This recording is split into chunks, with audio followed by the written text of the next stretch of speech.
After listening to my kids, do you think I made a bad decision by asking them to be partners with me?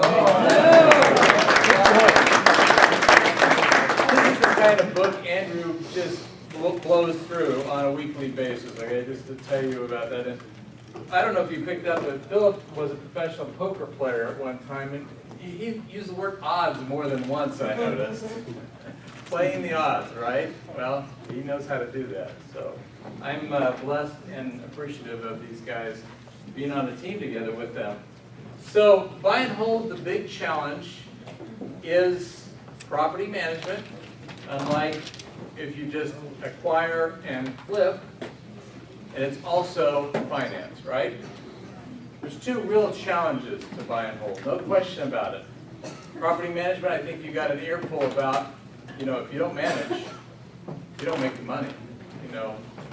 But finance is really a bugaboo for most people, because how in the world do you keep this wheel turning?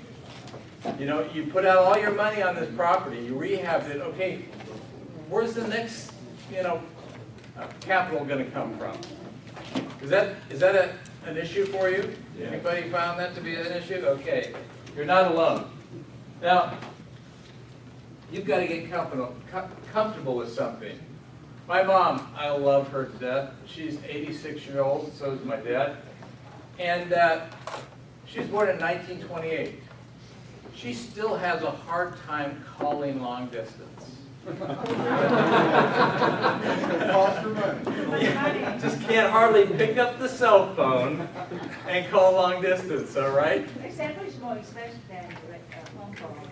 Yeah, well, it used to be, but things have changed, have they not? Right? Okay. And if you happen to be born in 1928, when did you grow up? Yeah, or you had parents who were struggling through the Depression.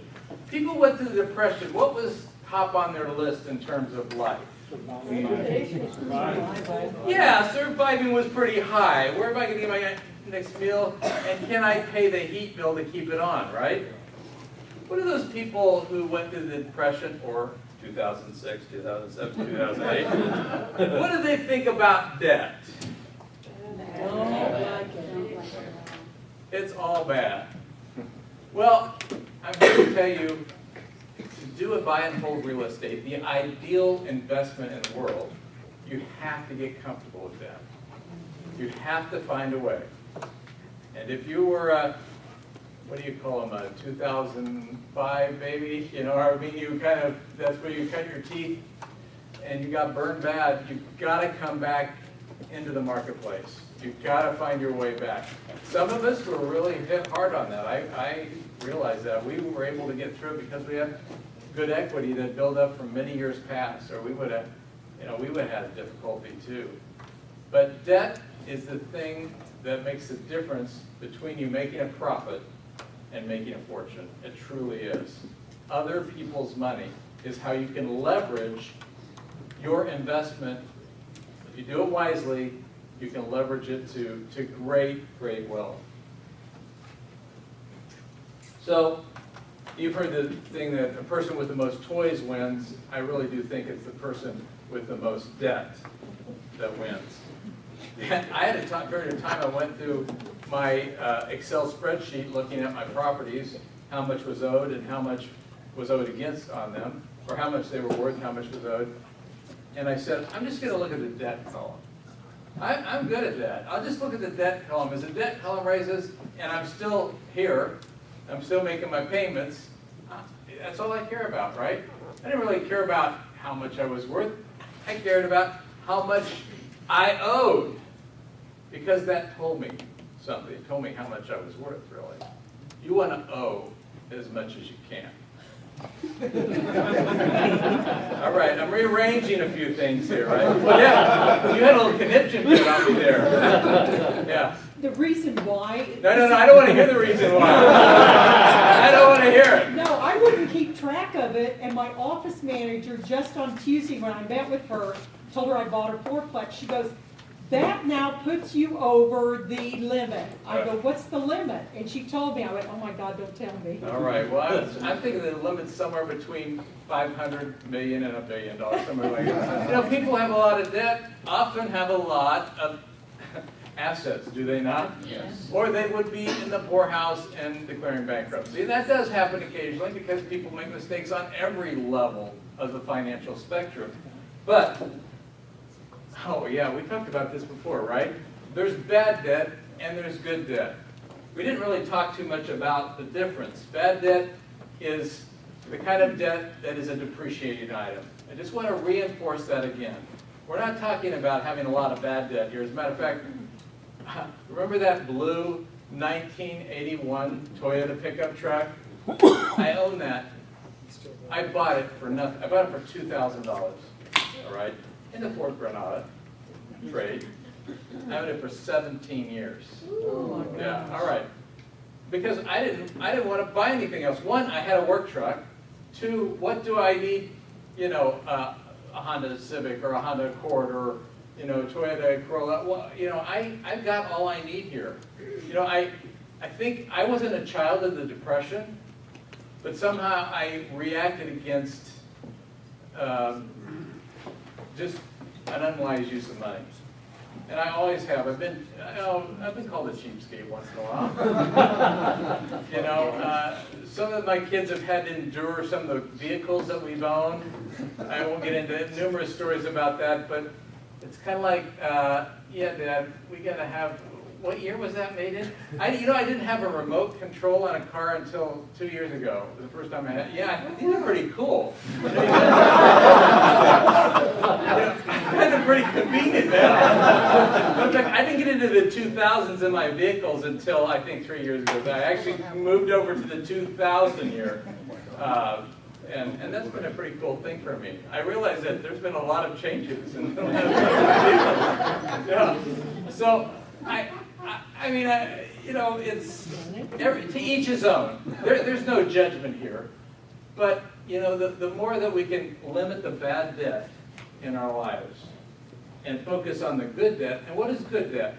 Good debt is the kind of debt that will pay you cash flow. It's investing in things a business could be good debt. Certainly what we're talking about today, real estate investment. We're trying to invest in good debt. So we're using other people's money to multiply the potential of our funds. And it's all about the return on investment. How much were we at in terms of what we're making with our money? If it's just a job, we're just making the exact amount of our labor. If our money is working for us in some kind of interest-bearing account, well, you know where that's going. So how can you increase the interest rate in which your savings are getting you? Well, a business is one great way if you can find a business and really roll with it. But I think the greatest way in life is to use real estate as your investment vehicle. So let's look at this schematic again, because the question becomes then, how do you get this debt? There's two kinds of debt, really. There's short-term debt, and people who are acquiring debt and flipping debt are usually thinking short-term, right?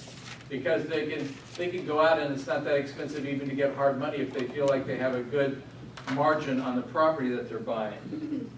And then those who are holding properties need to figure out how to get long-term debt. So there's really two kinds of debt we're talking about here. So short-term debt. Okay, well that's the best kind of debt to get right there. Mom and dad, right? Or some family member. Unless they're trying to squeeze you pretty bad and you want to move on. I don't personally have family members who squeeze me, but I've heard of ones who have. My dad was, and my mom didn't really know what was going on, but my dad was so generous with me when I started. And I tell you, I could not have done what I did without his generosity. He would give me low interest loans. Then he'd go to no interest loans. And then he would sign documents that said, I'm responsible for this debt because my low-life son can't really afford this loan, but he wants to buy this house. That's not exactly how the document read. But that's pretty, he signed his name to debt that it was my property. And I don't know, you know, I gotta say, I would hope you'd have a family member like that, but I realize this is a special case. And that's why, you know, I was just very fortunate. That alone, because I couldn't have bought many of those properties. I was a campus pastor. I was freaking poor. So there's no way that I could qualify for some of those. You know, was it 5, 10, 20 years later in one case that he finally got off the mortgage on some of these properties? Yay, he was excited. You know, fortunately, it didn't come back to haunt him, but it might have. You know, so I have to say, first of all, who in your life, well, okay, they might at least be open to you. Now you're thinking of possible private lenders here, right? And a lot of people say don't go to relatives. I would say go to relatives if you feel like you have a product that you can sell because you are a believer in it. And if your product is a property that you're buying at a great price and you have a great plan to fix it up and you see the margin, you show them the comps, that's worth going to anybody and seeing what's the lowest kind of interest I can get, because it's all about cost of funds here. Well, after that is ma and pa money. What do I mean by that? Well, these are the folks who are school teachers, who are retired state farm agents, who are engineers, who are still maybe in the marketplace, maybe they're not, but they're people who are not hard money lenders. They're not thinking about what's the most interest I can make, and by the way, I want a lot of points. Does everybody know what a point is? A point is 1% of the loan. If you're being loaned $50,000, a point would be 500. 2 points would be $1,000. So that's what many hard money lenders are asking for. Not only a fairly high interest rate, I would say 11 to 15% is fairly typical, but they're also asking for a percentage on top of that. Many hard money lenders are giving most of the interest to a client of theirs who they're brokering for, and they're taking the points, and that's how they make their living. Now I must tell you, I've borrowed multiple millions of dollars from hard money lenders. And you know, if it's that or nothing, yeah, I'll take the money because the deal makes sense. So it doesn't really matter ultimately what the interest rate is if you're going to make good money off of this. But again, it's all about the cost of funds as much as possible, trying to limit that.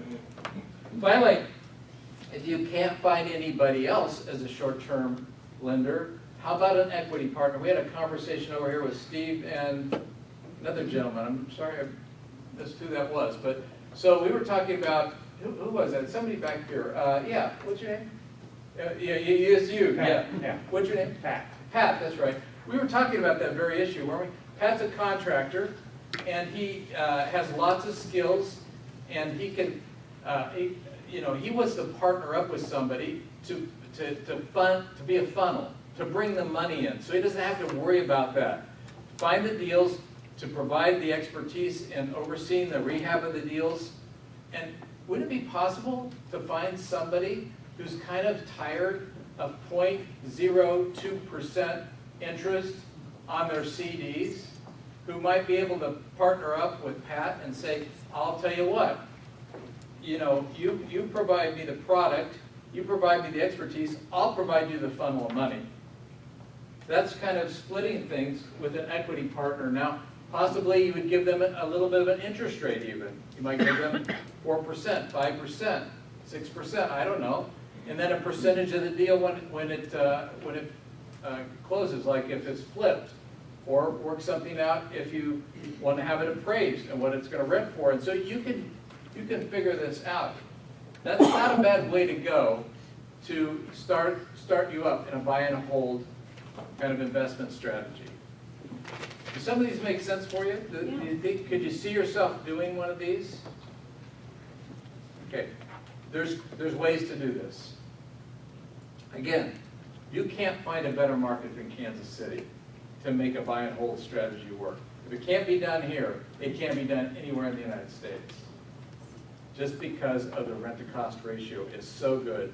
rents are relatively high here compared to prices, particularly on the Missouri side of the border. Okay, so let's move over to long-term financing and talk some more about that. One place to start might be in a home equity loan. Okay, let's say you own your home and you have a lot of equity in it. You can pull some of that equity out. One of the things about the ideal issue of why buy and hold is so good is because when you get to the place where you can refinance a property, is that taxable to you? All of a sudden you're getting $50,000 back, you're getting $100,000 from a refinance? Loan proceeds. That's loan proceeds. It's totally free money. You have to pay interest on it, right?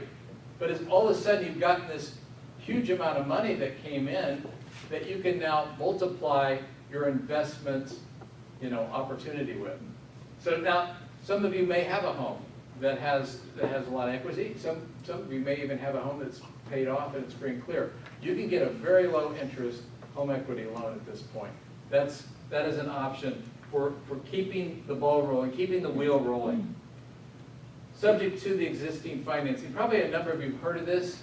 This is buying a property from a seller who has a loan that you're going to put, they're going to keep the loan in their name, but you're going to take over the property. I've got you an example in Corvallis. A guy was losing his property. It happened to be close to campus. And we got in touch with each other, and he said, I'll tell you what, if you just take over my payments, then you can take the house. He was that desperate. Now, that doesn't happen with people who aren't in fairly difficult situations, because why would they just sell the house? Why do they want to stay on the loan? But it's all about building rapport at that point. If they're convinced that you are good for their payment, you can do nothing but help their credit, because you're going to make their payment each and every month. It's just that they're not going to be able to get off the mortgage. You're buying it subject to the existing mortgage. It's a great way to buy properties, and it takes a lot of rapport building. It can rarely have a real estate agent in the middle. No real estate agents is usually going to tolerate this unless they're very investment and creative minded. And they're also looking out after their client, because their client could get hurt if you stop making the payments, then their credit sinks. But oftentimes the folks you're probably talking to often have credit that's been harmed, and you're probably going to do a lot better with your payments than they have. Seller financing, another creative option is to, again, it's often a rapport building situation, but would you loan me back 85, 90% of the value of this property so I can get in with a small down payment? Or I can get in so I don't have to try to get conventional financing, which is difficult for me right now. So seller financing, ways to go. I bet you, how many people have done seller financing here? Yeah, quite a few. So it's always an individual thing. Every seller is different, every situation is different, but many sellers don't really want the tax consequences of getting their entire property paid at that point. Let's say they own it free and clear. They have a lot of equity, and all of a sudden they have this huge taxable gain. If you are doing seller financing, they're only taxed on the money they get that year. They're not taxed on the entire amount. So they're in a sense borrowing, or they're loaning money to you. They're acting like the bank, and they're only going to take their taxable gain as the money comes back into that. It spreads out the taxable gain quite a bit. So this can be very much a win-win situation, and you should approach it that way. Not like, oh gosh, I got another thing I could ask you about. Maybe you possibly would finance this property like this. No, hey, this could work out for both of us. You've got a large equity in this house. You don't want to pay a gigantic, have a gigantic tax bill here. Let's work out a thing where we can do seller financing. How can I convince you that I'm good for this loan with you? Again, you're taking now the ownership of the property. They're relinquishing that, but they're loaning you money like the bank. So that's another way. FHA financing is the best financing, but it's also the hardest to get. You'll probably only get it on your personal residence. There is FHA financing if you have less than, depending on if it's Freddie Mac, 4 loans, or now I think Fannie Mae has gone up to 10 loans. But it's very strict. but it's low. The nice thing about it, it's low down payment situation. So explore that. You have to have good credit, but their credit standards have come down quite a bit in recent years. I think they're down to 6. I don't know. Anybody know? 640. 640 now. You can't put those in an LLC though, you have to put them in your personal name. Okay. Are you comfortable with that? Sure, I am. So one thing you can do is put it in your personal name and then transfer it over to an LLC if you want to. So. Quick one, dude. Yeah, I mean, there's nothing stopping you to do that. But, yeah, be aware of that. I'd forgotten about that. That is true. They want to deal with you as a person, not as an LLC. I don't know why, because LLCs are really looked at the same way. Conventional financing is going to mean that you're going to put either 20 to 25% down on the property. So that just means you have to come up with more cash to get into the property.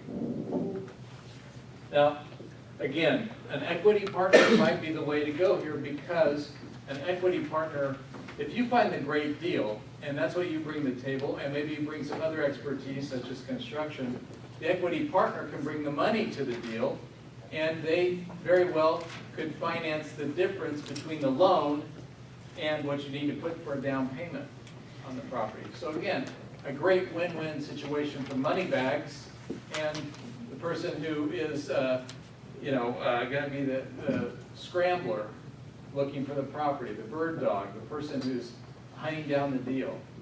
If there's a great deal to be had, there's going to be money that people will put behind it. You can just count on it. How many people do you have to show this deal you're convinced is so good? How many people do I have to show this deal to that they're going to want to jump on board with me and be an equity partner? Now, our model is that we want to convert short-term financing to long-term financing. So as we buy properties, we're putting short-term loans. And we're putting this kind of loan on it. My dad's been generous, but that well dried up a few years ago, a number of years ago. And so we go after Ma and Pa loans, those folks who are just tickled pink to get 9% interest. We have videos out on the website, some of you might have seen them, that back up our story. We have, I'll give you some more information about that as we go along. But that's the folks we're targeting up front, because we want to buy the property, rehab the property, rent the property, and then let it season usually for a year before a bank really wants to talk to us about long-term financing. During that time is when Ma and Pa show up and their loan is $50,000, $70,000, $75,000 at 9% interest. So that 9% interest is interest only. It's pretty high, but it's a good deal for us because it's not going to be forever. We're going to clump those properties together and go to a bank. Maybe get a joint loan and cross-collateralize those properties together. Or we're just going to find a bank that we're going to do one after another and just, eventually when the banks are ready to loan on them, do conventional financing. It's very hard, virtually impossible to borrow money on a junky foreclosure we just bought that we have, grand ideas to convert. But the banker comes out and they don't have the vision you have, right? I just guarantee you. They're not seeing what you're seeing there. You're seeing these dollar signs, this rent coming in, and they're just seeing, torn up floors and no AC and a bad roof, and you're going to borrow money from me? Well, let's get an appraisal. No, we're not even going there. It's not even worth it. So we're not even thinking about going to conventional finance on the front end. We're thinking about finding another source of money on the front end so we can get this thing in pristine shape and the rent coming in so we can say, hey, Mr. Banker, you have the lowest interest money that anybody around has. And now I have the product that warrants that low interest money. And isn't interest just a factor of risk? People who are willing to take higher risk get a higher reward. Banks aren't those people. They want to take a really low risk. But the good thing is they'll do a low interest loan as a result of it. So, when we first got to Kansas City, seasoning was 2 years. Show me 2 years of rent history, and then maybe we'll talk about, you know, this. From the one bank that would actually. From the one bank that would actually sit down and have lunch with us, that we were buying. All right, that's how bad it was. The only redeeming part of that was everybody else is in the same horrible boat as we were in terms of trying to get long-term financing. So the competition was lower in some ways. Now the money is loosened up quite a bit, and you'll see that over history. Money gets super tight, then it goes loose, then it gets tight. I mean, these bankers have to make money also, right? And they don't make a lot of money, you know, loaning it to their sources unless they put it out to people like us. I mean, deposit money is not making them a lot of money. They really do need to make loans. That's how they sustain their business. And how they have those really nice buildings on those really nice streets is because that's how they do it, right? They borrow it from a whole, you know, our savings from 0.02% that they're giving us, and they got to loan it out. But if they don't loan it out, they don't get that spread. So they're looking to loan it out. I think, I don't know, what is other people here? We've kind of heard the 1-year seasoning thing right now. Most banks went. Are those for portfolio, you're not talking about conventional financing? Well, we're talking about local bank financing that. In a portfolio? Yes, okay, so let me tell you the difference between that. Conventional financing that is FHA approved, so to speak, has to meet their guidelines. And a bank would make a loan that'd be a fairly good loan, fairly low interest, but it has to adhere to Fannie Mae guidelines, which means that they have to, you can't have more than 8 mortgages, for instance. So they're very strict about those. But a portfolio loan is usually a little higher interest, maybe a local bank, but they'll allow as many loans as you want, you know, kind of thing. But they'll have their criteria. They don't have to meet as stringent. Well, I know conventional, Fannie Mae will refinance it without any season. We'll refinance a, Money out refinance without any season. right, yeah, okay. But we're talking about, are you talking about a rental house that, how many, okay, you're probably talking about a situation where you have no loans or very few loans, right? Less than 9, Right. or 9 or less. Right, okay. Yeah, and if you can, I tell you, Fannie Mae wouldn't have talked to us about refinancing a house here in Kansas They City. don't do that. Yeah, You go to a commercial bank, UMB, recently did one, you bundle them in groups of 5 and 4.5%. yeah. 4.5 is pretty good, actually. Yeah. We're getting about 5%, are we not? And they're pushing the amortization down. So 20 years is best we've gotten. Some are 15 years. So where it's traditional to get 30-year amortization, that's not happening with a lot of these banks. They want you to have more skin in the game more quickly Right. because they're, It's a commercial loan. yeah. That's what it is. It's a commercial, conventional, bundled in 5 to 10. Yeah. That's the way they do it. Yeah. So that commercial lending is a whole different animal, all right? Commercial lending has very few of the stipulations of the kinds of things we've talked about, because they're going to look at the income of the property more than anything else. They are going to be concerned with the borrower, and there's this thing called your global cash flow. So back in the mid-2000s, banks never even thought about this. They just cared about the loan itself and the property, and they barely cared about that. But now, they want to see your entire portfolio, they want all documentation. They feel like the FDIC could come knocking at their door at any moment, and they have to lay it all out on a table for them. Yeah, this borrower is good because of this. I mean, they're more scared, I think, of the FDIC than they are of losing money, it feels like.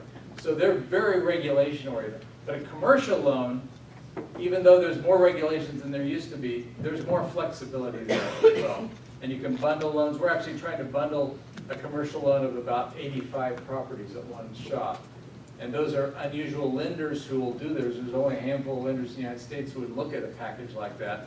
But that's something that you know, can accelerate your business if it's 5 or if it's 10 or whatever. To get them all done at once means you get the appraisal process done.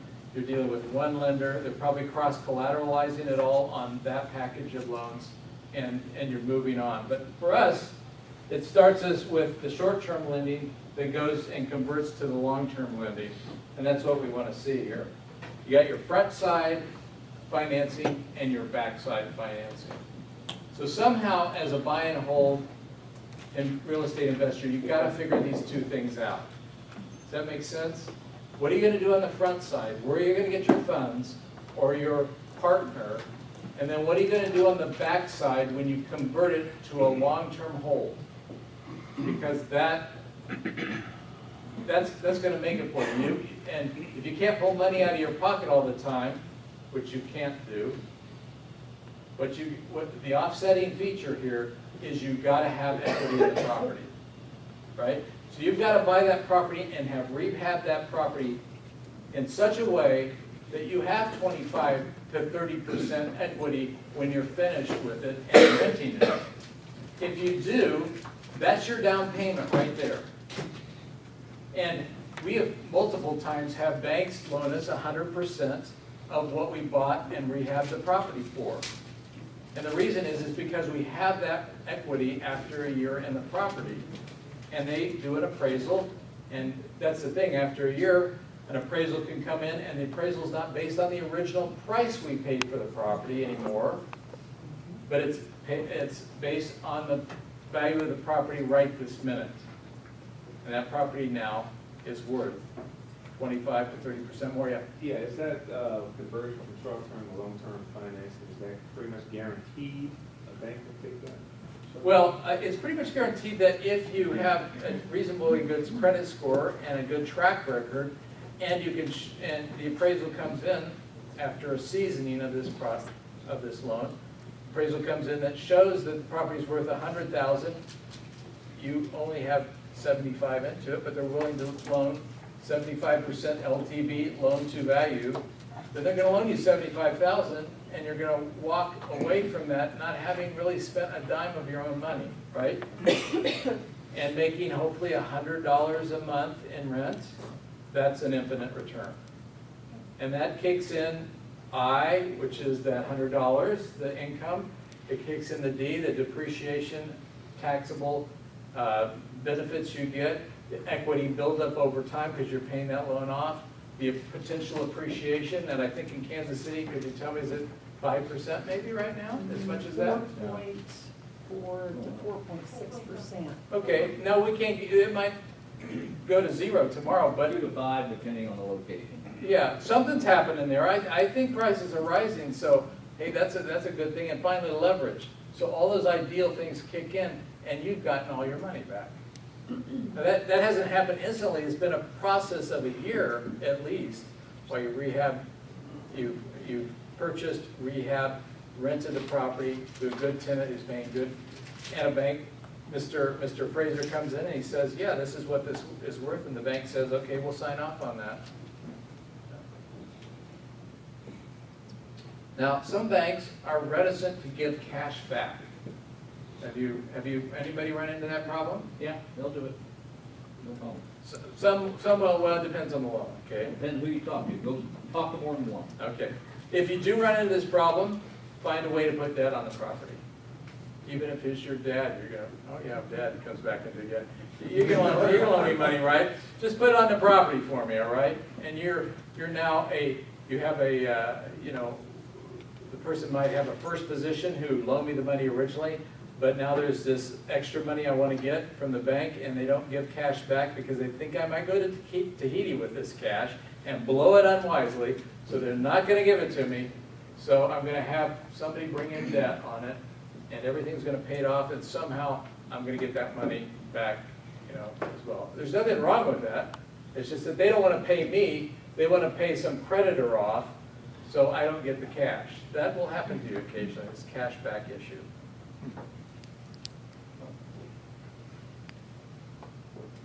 Okay, think like a lender here. Now I'm talking particularly about a private lender. When you're going to borrow money from somebody, what do they want? What would you say is first on the list? Security. They want their money back. Yeah, they want their money back, don't they? I'd say that's the highest priority in their life. It's like this guy going to the banker, thank you, I shall always be in your debt. Oh, maybe not the right thing to say in that elevator speech. They want to trust you. And that trust is built up over time and built with rapport, and you know, your reputation is your most precious thing. What can you say? They want to have confidence in the deal, so you'll need to show them why you're asking them for this money, because this money is going to be collateralized, or their money that they loan you is going to be collateralized on this piece of property and on your ability to make this piece of property worth more. You're going to show them why you can do it. Can you get that down in a speech that makes real sense, saying it within 2 minutes? Can you do that? You might want to write that out. It's a typical elevator speech, right? You've heard of this. You get into the elevator with a guy that you're trying to get a job from, or somebody you're trying to borrow money from, and you have from the floor 1 to floor 7 to convince that person that they can believe in you. What are you going to say in the elevator? Do you have your elevator speech down? And the nice thing is, you're not in an elevator, so you can sit around a table and you can show them some documents, pictures, and numbers of why this is going to work out well. They want a no-hassle situation. We actually deal with all kinds of people, many are, which are professionals. We've got this neurosurgeon or something in Vancouver that, man, for him to even go wire money is like, oh my gosh, every time he spends 15 minutes doing something else, I don't know how many thousands of dollars he loses. So that's going to take his return on investment down dramatically when he's getting 9% money from us, right? So we say, just send us a check, or whatever's easiest for you. Make this phone call, and here's how you do it, But even if they're not necessarily a high wealth individual, you want to make it as hassle-free on your private lender as you possibly can, and that includes having ACH payments. And then they're looking finally for a good return. I'd say that's almost last on the list. And 9% interest doesn't sound like you're shady, because you get over 10, 11, 12%, and people say, how in the world? That sounds like some, want me to invest in some gold mine in Siberia, right? No, just I'm going to give you a good interest rate. If you're under 10%, single digit, it sounds like really good interest. It is good interest, but it doesn't sound like it's wildly good interest, right? So I think it's a good sweet spot in my mind. Some people are very knowledgeable about this. I'm going to get into this a little bit more, well, I'll say that. We have a whole website that's dedicated to our private lenders. It's called thegoodstewards.com, and it's our brag book.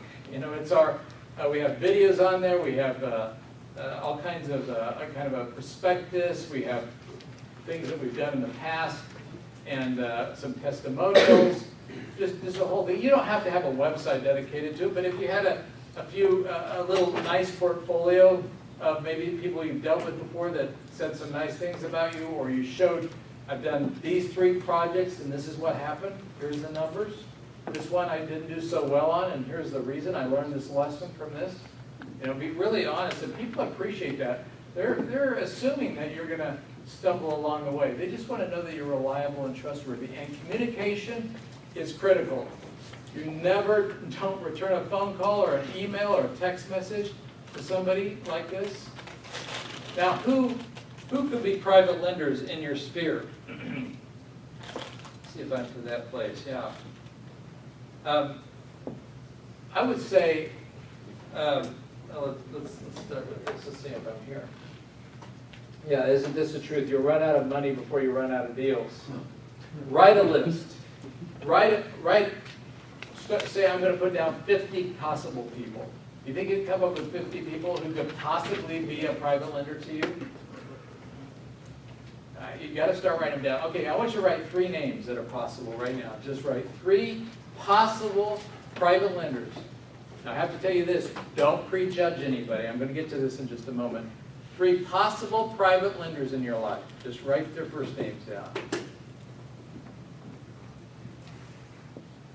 Just possible. Is that hard for anybody to think of 3? No? Could you think of 30? Might be tough. But I think they're out there. Why I say never prejudge, do you remember the book, The Millionaire Next Door? Frugal. Frugal. Okay? The Millionaire Next Door was frugal. But it's oftentimes people who are next door who are absolutely loaded and we never knew it. There are many people like that. Some of these people in the trades, plumbers, electricians, you know what we pay those people? Oh my gosh, they must be loaded, you know? So it's amazing some of the people who have serious money, and maybe some of it's family money. Never prejudge a person about, I've been so surprised by the kinds of people that have come through and loaned us so much money. And at first I thought, well, they probably this, probably that. No probablys. No problem. Take all that prejudgment out of your mind. Just simply ask the person. If you know them in any capacity, ask them. Have your credibility kit there. That's your brag book or whatever you have. If this is your first deal, put it all together, what you anticipate. Never let them see you sweat. Now, this is as you move along. You know, we know sometimes it's rocky, sometimes we need that money right now if we're going to make this thing happen. But you got to say, well, I don't know if you really want to do this right now. You know, this might not be your thing. You always want to, you don't want to be pushy. And you don't want to give a sense of, I'm really needy right here, real bad. That's not going to engender a lot of confidence. Never let them see you sweat. Was there anything else there? Oh yeah, show them the value of the deal. It's all about LTV, loan to value. So if you can show that you have a good cushion, a margin, because you're going to give them a first trust deed as collateral on your property, and between what they're loaning you and the value of the property, there's a real cushion here. So in the worst case scenario, I stop making payments, and I do find something else to do, and I just leave the country, you can foreclose on this property, you can turn around and sell it and likely make a profit. Or you can rent it out as your own personal rental and do well on it. Why would I ever stop making payments is kind of the implied understanding here. I wouldn't. As a matter of fact, I've told private lenders before, if I ever stop making payments, oh my gosh, I must be an idiot because I've just given you a great cash flowing property. You know? So if you have a margin, that's going to raise their comfort level if you could show them that margin. Okay, a lot of people don't understand this kind of lending. It's called trust deed lending, or deed of trust in the state of Missouri, because you have deeds of trust, not trust deeds, which are in Oregon. We're a trust deed state here. And I won't go into the difference between a mortgage state and a trust deed state. It's not that big a deal. But many folks are used to investment advisors or stockbroker, and their stockbroker would just, I've seen them before, and I don't have anything against stockbroker. My brother-in-law is one. My uncle used to be one for 40 or 50 years. But they would tear out their hair and say, what are you doing investing in some risky scheme like that?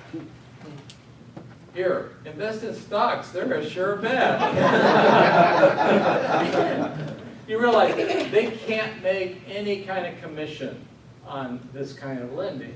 So of course they're going to steer their folks, understandably, towards the stock market or mutual funds or corporate bonds or whatever. And I don't have any problem with that, but it's just to say they don't even think about this side of lending.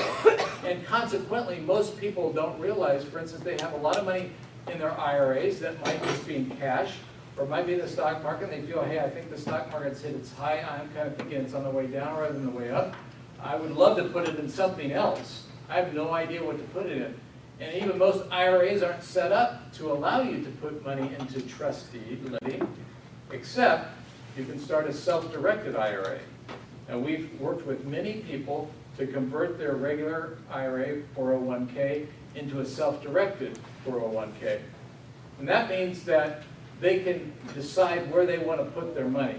They can never put it in their own bank accounts, but they can put it into other forms of lending that are non-traditional, meaning like what an investment advisor would steer them towards. So self-directed IRAs and 401ks are great. There's even a checkbook one. It costs you a little bit more money per year to manage, but you can just write a check right out of your checkbook IRA and put any kind of investment you want. The money just has to come back to that account, not to your own personal account, because it's still under the rules of taxability rules on that. So a lot of people have money that would love to see it working somewhere else. They just don't know.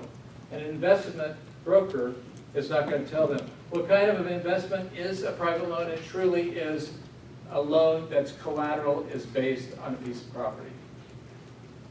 I guess I answered this question first. So exactly what backs the loan? So there's a few things really. First and foremost is the property itself. And you'll usually go through an escrow company, and the escrow company will work out all the paperwork that's necessary to have the deed of trust back up this loan. Okay, that's not the only thing that really backs up the loan. You personally can sign for the loan. I actually personally sign on every one of our loans. So our LLC signs for it, and also I personally sign for it. So all my assets are at risk, and they could come after them if I were not to pay on this loan.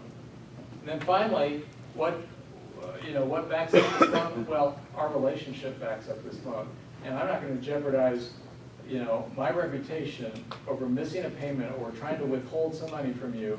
And if I ever did get in trouble, because it's not impossible that I couldn't get in trouble, I'm going to communicate to you on day one that this is the deal, and what's in your best interest right now to rectify this. What can I do to make this work for you?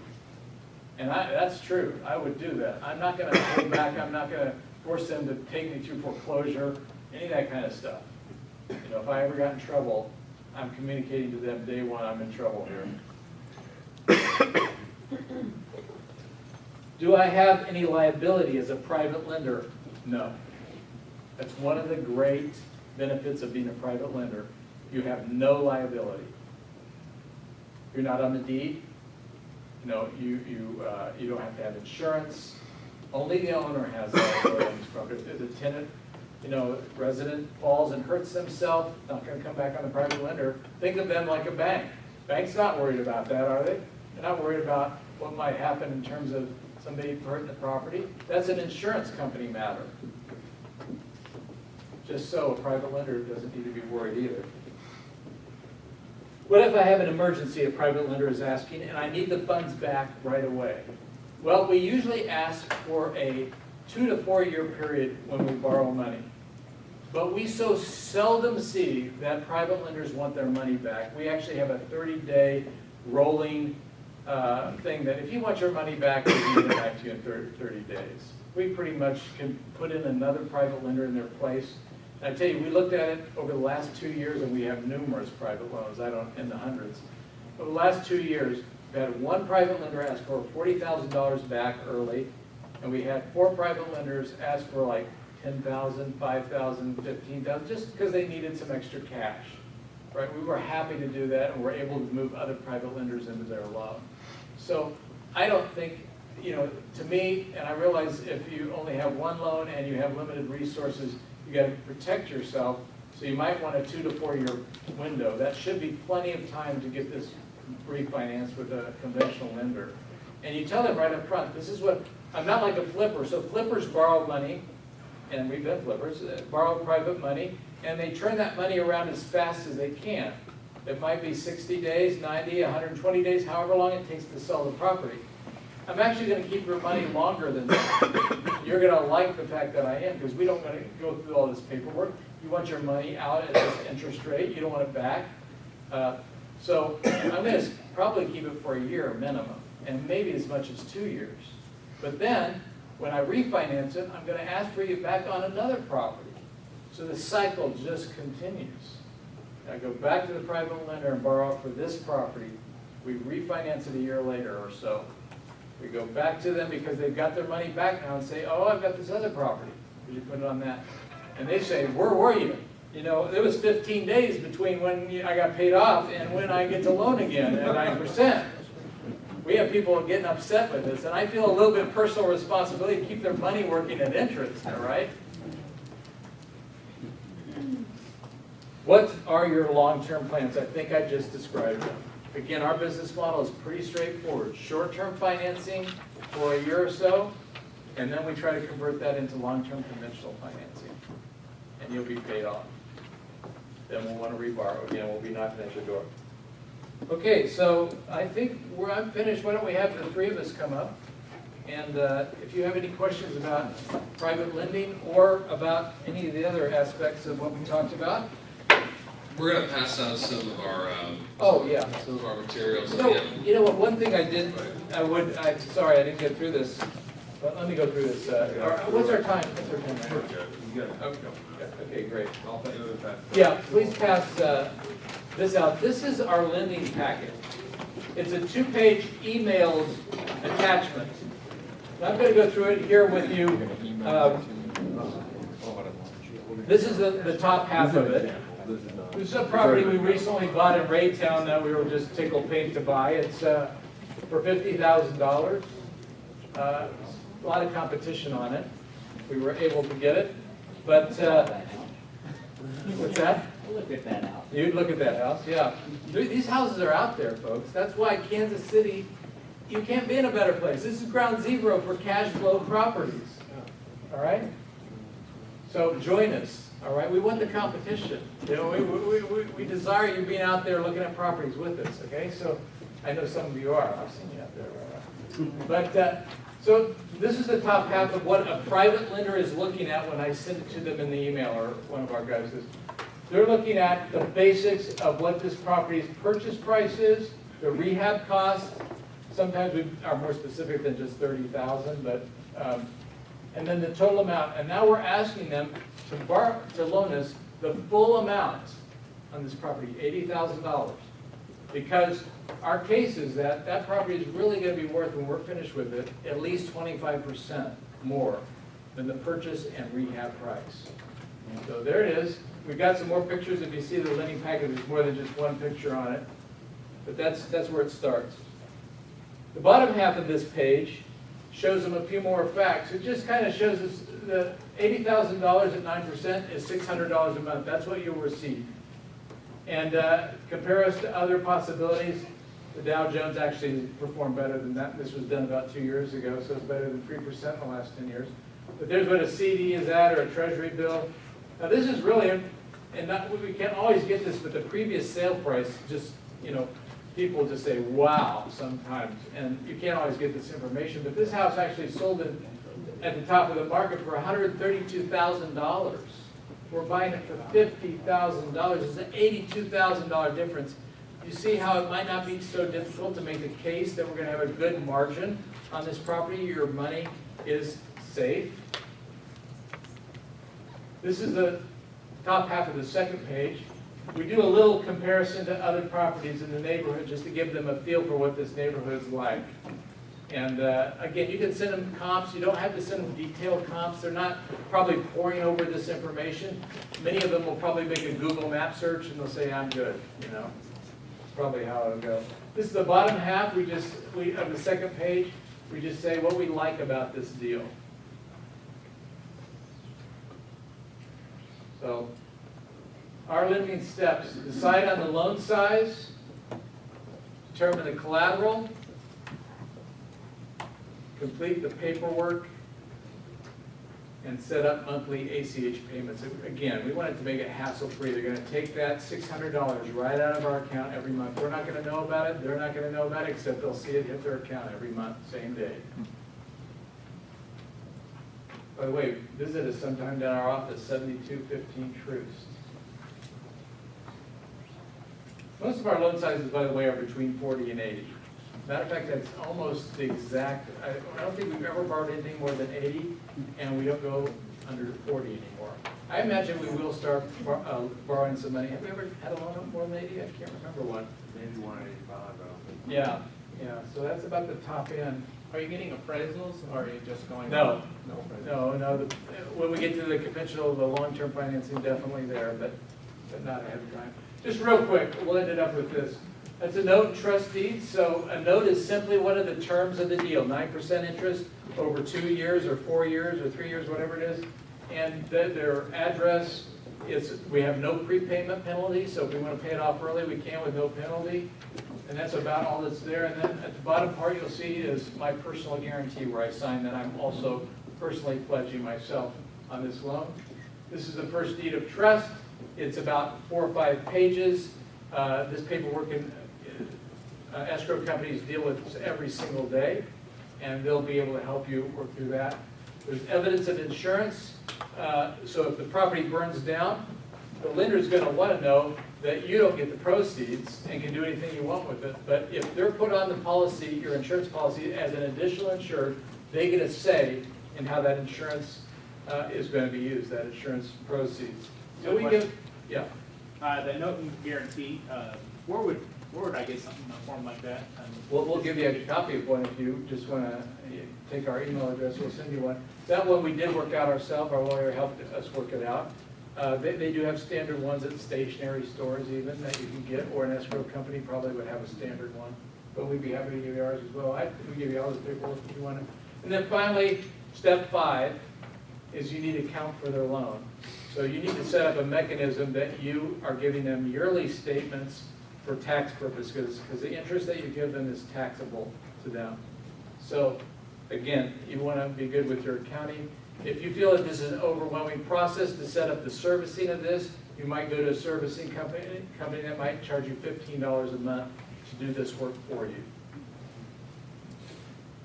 Do you provide any Now kind what of, questions? Come on. sorry, do you provide any kind of reporting or communication to the lenders along the way, you know, quarterly, or, you know, to let them know that everything's going okay? You know, at first, with a first-time lender, we have some nervous Nellies out there, and then we have some who, you know, just show me where to write the check, you know, kind of thing. It's a wide spectrum of people that you deal with, and some people might want to know, I want to know what my property's doing.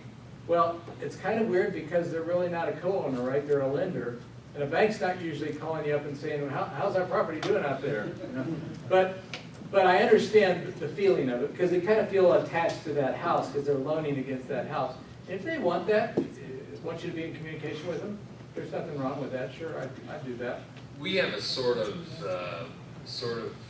I guess, newsletter of sorts, sort of. Basically, we communicate with them semi-regularly, almost like if you go to a squeeze page, you give your email, so we have our little newsletter, like this, that, or the other, or we send out some information or a new property or something like that. So we do communicate with them regularly. It's important to communicate with them regularly. We've thought about doing like every other month type of thing where we send out some sort of report to them, but it is definitely important to communicate with them regularly.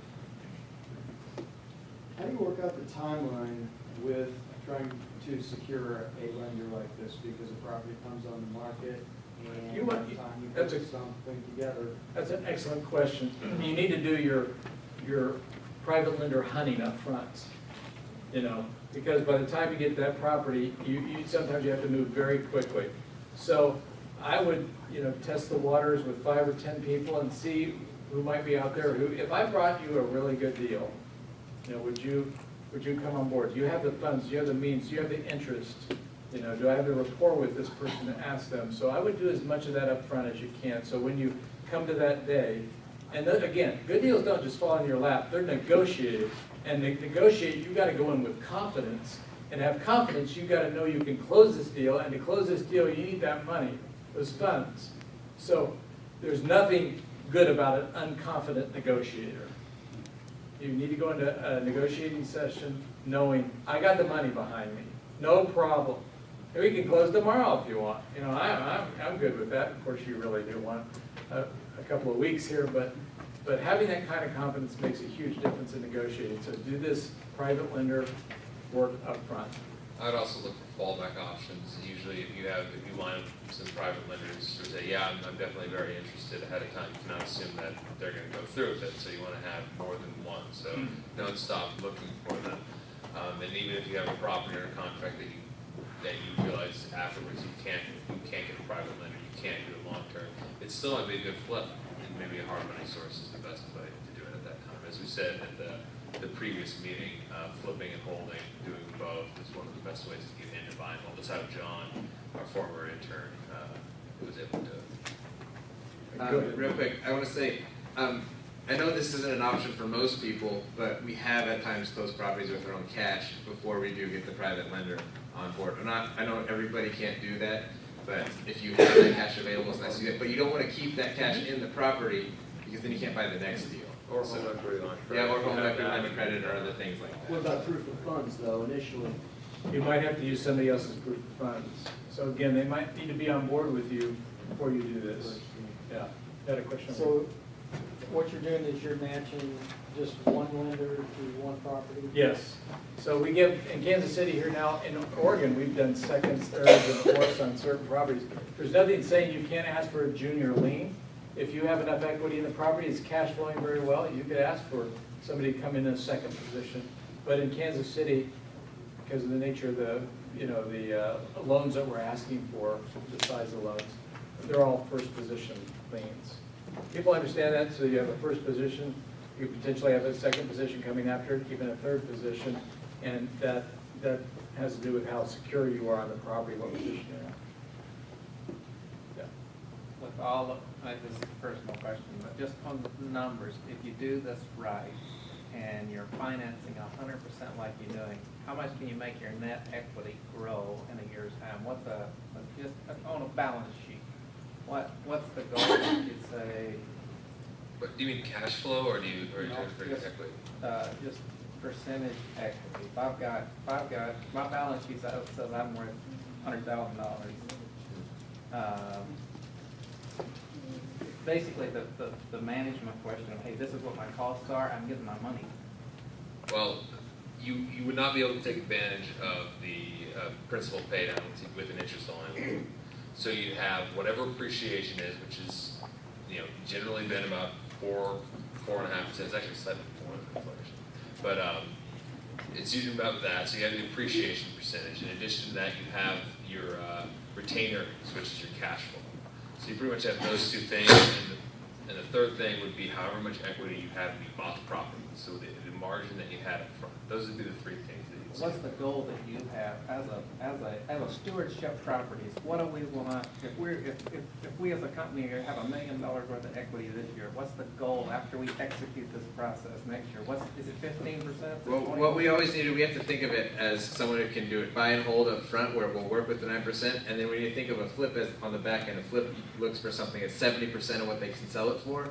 We need that same thing because we need 70% what can appraise for. So we needed to appraise a year later for enough to pull out the private lender. And at that point, our goal is to have an infinite return. Are you talking about the whole company as well? Yeah, It the basically whole is what's to have- what's the target? Well, the return is supposed to be infinite. That's the goal. With regards, usually we have property targets or the amount of acquisition targets that we had. So, for example, like last year we closed 36 properties last year, and our goal this year, it's sort of loose. It depends on something that happens hopefully in the next month or two. So, but at least to beat that, and if things go right, probably to get close to double. Is that just Kansas City, or is that all over? That's just Kansas. Just Casey Metro. We don't buy much in Eugene anymore. We haven't bought anything. This is in the 3 promised land. Well, we're doing some stuff in Dallas. A little bit in Dallas too. How do you build the relationship at the start of the private, and how to start building relationship, and how you continue working with them? With private lenders? Yes. So I think it's about friendship, and some folks are going to be associates, they're not going to be close friends, but essentially, you get to know them and build rapport like you would with a seller who you're trying to buy a property from or get seller financing from. It's the same kind of thing of building trust and respect kind of thing, letting them into your world, not trying to come off perfect, not trying to come off mistake-free, but saying this is who I am, this is what I'm trying to do. Was it another question back there? Yeah, the question about your marketing mix. So I think you said, Andrew, that most of your deals come through the MLS. And then, you did talk about direct mail, and then I know you have a website, so you do some digital marketing as well. What's kind of the split in terms of how much you invest in those things, and where are your deals coming from? When we were in Oregon flipping, virtually everything we got was mailings and some knock and talks here and there. But mailings was the big one, right? And some signage, some advertisements. We had some billboard things, the house truck, stuff like that. Kansas City, I would say probably 90% of what we bought has been REOs or situations like that, MLS properties for making lots of offers. We bought 2 properties on the courthouse steps, and we bought a few from wholesalers and other associates. And we haven't done a letter campaign for quite a while in Kansas City. It's something we've considered getting back into. We've just never needed more properties. We've reached our maximum. We've reached our bottlenecks, which are usually in finance and in rehab and management. So acquisition so far has been the easiest thing for us. That will probably change as the market heats up a little bit, and then financing will get easier and acquisition will get harder. Management and rehab always stays the same. Yeah. When you're getting the money from your lenders, you're getting it all at once, but is like your rehab going into an escrow and you're pulling out on? It just goes into our account and we use it. Our lenders trust us enough to just, but if you're a first-time lender, you can have money go into an escrow. By the way, if you have a nervous Nelly lender, private lender, and they say, well, are you sure? I'm not sure the money's going to go in the property. Put it in an escrow account with a company, and you're going to have to supply bills to that company that are approved by the private lender. If you need to go that far, go ahead and do it, whatever it takes. So, question. Yeah, do you find it better or more profitable to do single family or multifamily, and then how many units? That's a good question. So when we first came out here, we talked about the Wooster's Investments. They buy big apartment complexes. That was what really got us excited about Kansas City. The biggest thing we ever bought in Kansas City was the first thing we ever bought in Kansas City. That was the first thing. And then we just noticed that, apartment costs, we couldn't get the returns we want, and we thought, well, let's look at fourplexes, let's look at duplexes. We kept getting smaller, we realized it's easier to find 4 houses that are a really good deal than a fourplex. So we thought, the management would be easier on site, but we just kind of built a company around what the opportunity was, and we found our niche, and so we really focused on that niche since then. I don't know if I answered your whole question. Yeah, find the niche, focus on the niche, and then begin to expand the niche if you want to. Yeah, they're both good businesses. Probably, I guess I put it this way. Yeah, you need to be the niche thing. The Woosters were in here. Was it a year ago or thereabout, maybe? And they focus exclusively on apartments. They're actually big apartments. They're selling, I think, their smaller stuff, and they have mastered that. It doesn't make sense for them to start buying a bunch of scattered houses all over the place. For us, it doesn't really make sense until we've mastered this completely, and maybe if we're going to add it, we can start buying these huge apartment complexes, which are going to manage in a completely different way. So I think that's the way to look at it. What is your niche? What are you trying to do? Where is the opportunity? So that's the way to probably perceive that. You know how the Marriott hotel chain got started? This is an interesting thing. So Mr. Marriott in the 20s owned 7 A&W root beer stands. He was the first franchisee of A&W back on the East Coast. One of his root beer stands was going real well, but he kind of discouraged the manager because he was doing something that none of the other A&Ws did, and that was he was selling food. Who was he selling food to? People going on the airlines. He said, well, numbers speak higher to me than protocol here. Tell me a little bit more about this. He said, well, people are hungry when they go on the airlines. There's no food served there. So they come by this A&W close to the airport, and they pick up something to eat while they're on the airlines. Marriott said, I wonder if I could start catering on airplanes. No. And then he said, after that started going pretty well, I wonder if those travelers need a good destination, and rather than a crummy a hotel or motel or something. So he started building hotels where, Paris and Amsterdam and New York and so forth. And he just followed the opportunity. He didn't sit down and write a whole mission statement of what I'm going to do, how I'm going to grow my empire. He just found an opportunity and followed it. I'd say a lot of times that's how a niche opportunity will come up in your life. I just talked to a guy, is it Brian? Yeah. He's got the most interesting niche business I've heard in a long time.